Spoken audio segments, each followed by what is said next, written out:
Howdy, it's Kyle with a video talking about maps. And a map is literally just a visual depiction of geography, and that's what got me interested in geography in the first place. And I remember being a little kid, like maybe 5 or 6 years old. I was reading a giant world atlas, looking at road atlases across the US, and looking at various street maps of cities in the US. And I was just really interested in what the maps were showing, and hopefully other people are as interested in maps as me. And that's what this video is. And a lot of the maps I'm showing are ones that I made, and the ones that I didn't make were taken from the subreddit map porn. But anyway, let's get started. Let's look at some pretty cool maps. I want to start off by showing some maps that highlight population distribution in the US. In this map, the states highlighted in green add up to about 50% of the US population. So approximately 165 million people live in just the 10 most populous states, and that's about 50% of the US population. And in actuality, the population distribution in the US is even more dramatic than this map implies. California and Texas take up a lot of space on the map in terms of green color, but most of the area of these states are not very populated at all. This map shows population distribution in the US at the county level. So the counties highlighted in yellow represent 50% of the US population. So look at the small area in the US where half of the people live. And even this map doesn't show just how dramatic the population distribution is, being that the counties highlighted in the southwestern portion of the US are actually mostly open desert or wilderness, so it's only a small part of those counties where people actually live. So for example, Clark County, which is the southern tip of Nevada where Las Vegas is mostly open desert. And Maricopa County in southwestern Arizona, where Phoenix is also mostly open desert as well. But overall, this map really hits home just how many people in the US live in cities or suburbs. This is another map that highlights the uneven population distribution in the US. The states highlighted in purple have a total combined population of about 21 million people, which is about the same with the New York City metropolitan area. So all of these states combined have as many people as just New York City metro. Here's another one that highlights the uneven population distribution in the US. In the far southwestern corner of the map is a highlighted county. That county is Los Angeles, which has over 10 million people. The states highlighted in green all have fewer people than Los Angeles County, so LA County alone has more people than 40 states. But yeah, LA is just ever so slightly crowded. Now here's another interesting depiction of population in the US. For each state, half of the population is in the purple area and the other half is in the yellow area. So pretty much every state follows a situation where half of the people live in a much smaller than half of the area of the state. But this is extra dramatic in Alaska, Hawaii, Nevada, and New York. And at the other end of the spectrum, Wyoming and Ohio have the most even distribution of population throughout their states. Now this is a pretty interesting map that highlights another aspect of population in the US. In this map, the US is divided into 50 states of equal population, all with about 6.5 to 7 million people. So this shows a pretty large area that you need to make 7 million people in the north central part of the country, and much smaller areas in the more urban centers of New York and LA. So in a political sense, this would be the most fair distribution of senators between the 50 states. This is a map showing life expectancy in the US, and the counties highlighted in green have a life expectancy over 80. And as a geographer, it's really hard to get a good gauge on this map as to what's going on. For the most part, people that live in cities tend to live a little bit longer, as is evidenced by almost every major metro area being highlighted in green. But the big exception are the cities in the industrial portions of the country. So look at Detroit, Cleveland, Cincinnati, Pittsburgh. All of these cities have a life expectancy under 80. And when you look at the Midwest, there really doesn't seem to be any major rhyme or reason as to why some counties are over 80 and some are under 80. Although there is a pretty strong correlation between poverty and life expectancy, that isn't the case everywhere in the US. For example, the area along the Mexican border in Texas is pretty poor, but all of those counties have an expectancy over 80. And the same is true for some of the desert counties in the southwest that border Mexico that are also pretty poor. But the sad thing about life expectancy in the US, and this map doesn't show it, but we're the only developed nation on Earth where life expectancy is going down. Pretty much everywhere else in the world that isn't a war-torn country has life expectancy that's going up, even in really poor countries, but for whatever reason, the US is going down. I have my hypothesis on why this is, and it has to do with this next map. This one shows the percent of the population that is obese. You look 30 years ago, every state in the country except Mississippi had less than 15% obesity rate. You look at today, every single state has an obesity rate over 20%, with more than half of the states having an obesity rate at a third of the population or more. There's also a pretty interesting correlation between states that border the Mississippi River and being the most obese states. The eastern borders of Iowa, Missouri, Arkansas, and Louisiana, and the western border of Mississippi is the Mississippi River, and for whatever reason, these are some of the most obese states in the country. This is another map that I made that highlights the largest sector of the economy for each state. So each color represents the major industry of the state that drives the economy. A few things that stand out in this map include the automotive belt that stretches from Michigan down to Alabama. All of those states highlighted in the dark blue are states where the automotive industry is the largest part of the economy. It also shows that the western U.S. is where you have the largest amount of the high-tech sector, but also Minnesota, Missouri, North Carolina, and Vermont are big players in terms of high-tech. So in terms of finance and banking, the northeastern U.S. is where you have the largest concentration of it, but also Illinois, Delaware, and surprisingly South Dakota and Nebraska. Delaware and South Dakota have pretty lax laws on credit cards, so a lot of credit card companies are headquartered in those states. And Nebraska has a lot of insurance companies. So those light blue states, it's all about the money flow.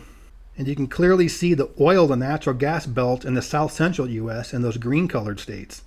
But also Alaska and North Dakota are also heavily dependent on oil. Wyoming and West Virginia, highlighted in gray, are the only two states where mining is the largest part of the economy. The states highlighted in the bright green are the ones where agriculture is the largest part of the economy. Wisconsin and Pennsylvania, highlighted in purple, are the only two states in the country where non-automotive manufacturing is the largest part of the economy. And it's hard to see, but little tiny New Jersey in dark green is the only state in the country where pharmaceuticals is the largest part of the economy. And then finally, Maine, Nevada, Hawaii, and Florida, it's all about tourism. So it really points out that each part of the country is really big in a certain sector of the economy, and they're all important. This map here shows the largest portion of just the agricultural economy. So every state has some type of ag, and this map shows what the largest part of that ag is. So you'll see most of the country is highlighted in different shades of blue, which has to do with livestock. The dark blue in the southeast is poultry, the medium blue in the west is cattle, and the faint light blue, which almost looks like a gray, is dairy. It's also interesting that there are only 5 states in the country where fruits are the largest part of the agricultural economy, and they're on the 4 corners of the contiguous U.S. and Hawaii. The corn belt of the Midwest is pretty obvious in yellow. The states highlighted in teal, which are Alaska and a few of the smaller ones in the Northeast, are where nursery crops are the biggest part of the agricultural economy. The medium green are the legumes, primarily soybeans, but there are a lot of other types of legumes grown in Michigan. And also interesting is that the only 2 states where vegetables are the largest part of the economy are Arizona and Maine, in 2 opposite ends of the country. In Arizona, it's primarily leafy greens, and in Maine, it's primarily potatoes. And there's always a debate whether or not potatoes are vegetables, but for this map, I did count them as vegetables. And then there's Oregon, hooking the whole country up. Now this is a really cool map. I did not make this one, but it shows land use in the contiguous U.S. And of course, the first thing that hits you is that large area of cow, pasture, and range. That's a pretty sizable chunk of the country that's just being used for cattle grazing. A lot of the land is used for ag, although I'm surprised how much is used for just livestock feed. So look at the area that's the cow and pasture range, that kind of peach color in the middle, and the livestock feed just to the east of that, and that's a huge part of the U.S. Now look just north of that, the food we eat. So the food we eat, it takes up a lot less space than what we do for livestock. So it shows just how little of the country is actually built up urban area, and just how much more is used for ag. It's also interesting to see just how much space golf courses take up in the U.S., and the little polygon for golf is located in the southeastern U.S., kind of centered around Charleston, South Carolina. So this is a really cool map, and I hadn't seen anything like this before I saw it. Most Americans know that Alaska is the largest state, but a lot of folks are surprised to see just how large it really is. So when overlaid on the map of the contiguous U.S., the western end of the Aleutian Island chain goes to about Los Angeles or so on this map, and the southeastern peninsula of the state goes down to about Jacksonville, Florida, with the main chunk of the state being almost the size of the entire Midwest. And here's a map comparing the size of Alaska to Texas. And Alaska is 2.5 times the size of Texas, and Texas is pretty small compared to Alaska. And Alaska single-handedly makes the U.S. a much larger country in terms of area than it otherwise would be.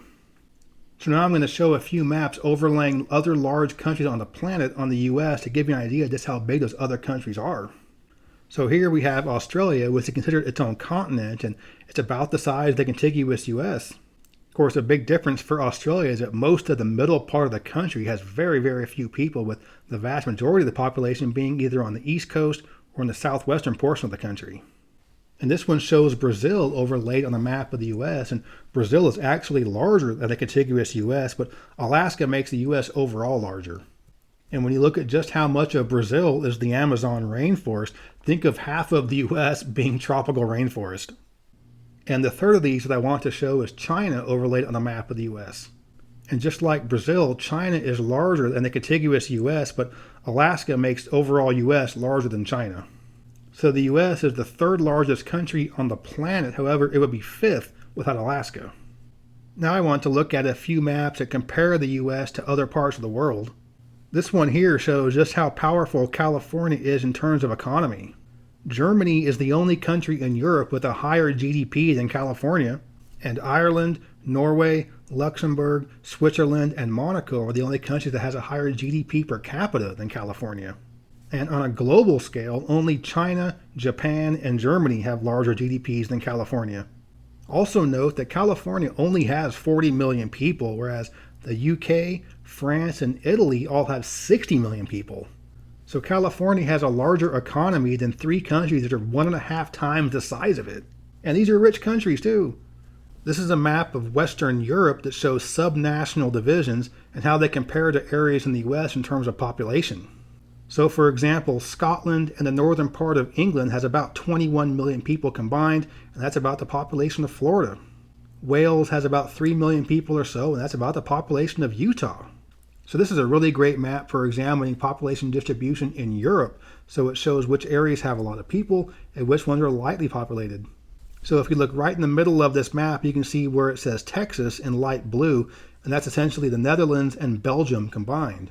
Texas is like 10 times the size of those places with the same population, so Netherlands and Belgium are pretty crowded.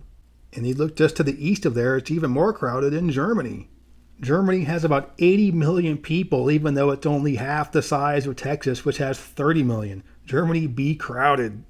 Europe in general is much more crowded than the US, but you look at Ireland and it's mostly lightly populated. So Ireland's a pretty large area with a small population. So the next time you think that where you live in the US is crowded, take a look at this map. Earlier we looked at how Alaska's size really makes the US overall much larger, but now let's look at the other end of the spectrum, the smallest state, Rhode Island. So the area highlighted in pink is pretty much the state outline for Rhode Island, and all those smaller blobs inside are the smallest countries in the world. And the scariest one of all these is Singapore. It's a tiny little country, but there are 6 million people in Singapore. There are only 1 million in all of Rhode Island. So if you live in Rhode Island and you're having an inferiority complex, well, take a look at this. You're bigger than all of these little countries.